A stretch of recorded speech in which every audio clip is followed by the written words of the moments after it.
Hello, everybody. Today I'm talking about Mercury in Aries. This is a swift transit from 8th April to 24th of April. Mercury is moving away from its combustion. However, it's playing a very important role in Aries because it's going to join Rahu and then break the Kal Sarpa Yoga. So we are looking forward to this transit with happiness, I would say.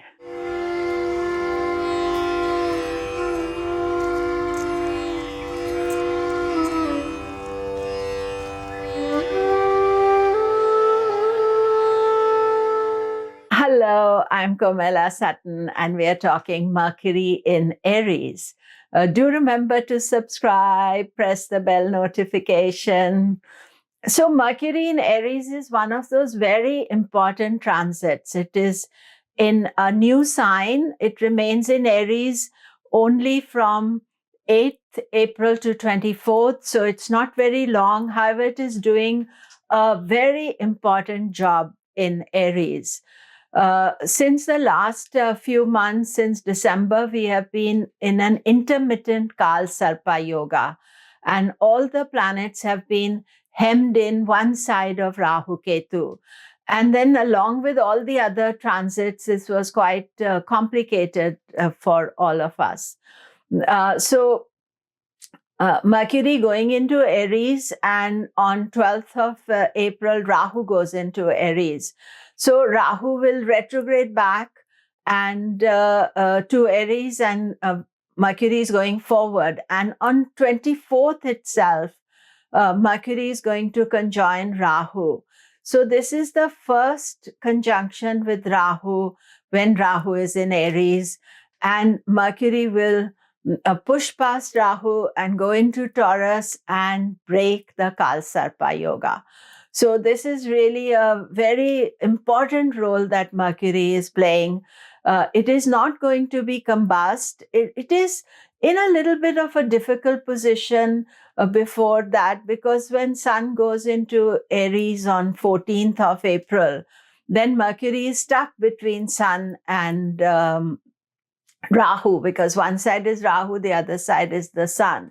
However, it's such a swift transit, and we need to watch for the 14th as an important event, and then 24th. So when Mercury cuts through Rahu and moves on into Taurus, and it is a relief for all of us, because Kal Sarpa Yoga is something that the world is experiencing, and we all are out of balance because of that. And then other planets will start breaking through the Kal Sarpa, and the Kal Sarpa is over for now.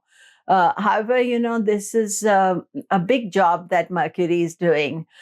So in essence, Mercury being significant for the thinking and mind, we can feel both optimistic because it's in Aries, it's full of fire, full of new ideas, and at the same time worried about the future because Rahu is there, Sun is at the other side, so you can think about power and power play, and Rahu is shadow play and politics and all those things. So the mind can be very easily stressed out by all the different scenarios that you can conjure up. And my advice to all of you would be that don't try to make sense of all these things, to just take one day at a time. As the planets are relaxing, they're changing signs. And I made a video about how all the signs are changing. And therefore, there's a lot of new information that we will get in April. And therefore, by May, we are ready to make some choices. And the Kal Sarpa is over. The planets have split up. They've moved into new areas of life. So that is the most important factor to consider. And as far as how it affects you, I feel that it is more about our thinking, our ideas, feeling frustrated, worried about the future, feeling stuck also that we are not able to do things. However, it is just a short time. There is a lot of change taking place.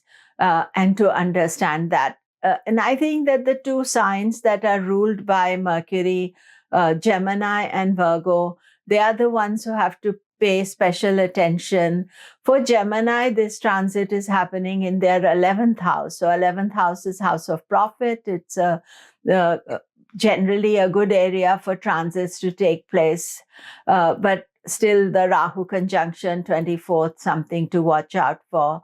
And for Virgo, it is in the 8th house, so a bit more complicated for you, and take one day at a time. And there are changes afoot, and maybe this is not the time to make the change, but to process it and decide afterwards, because Mercury is going to go into Taurus. And I think for the rest of us, we just need to be aware that so much change is taking place in April. Every sign is changing, all sorts of, we are in a fluid situation. And Mercury, as our thinking planet, is trying to conjure up all sorts of scenarios. And that is where it is important to take care, to spend some time thinking about it, but also to say, okay, let us just pass this time. And our wisdom, our knowledge will be clearer in after Mercury has passed Aries. It has gone into Taurus, where it's very happy. And secondly, the new energy that is coming with Mercury, and we are released of the Kal Sarpa yoga, and that is very positive. So that is it for today. Do remember to subscribe, press the bell notification. Thank you.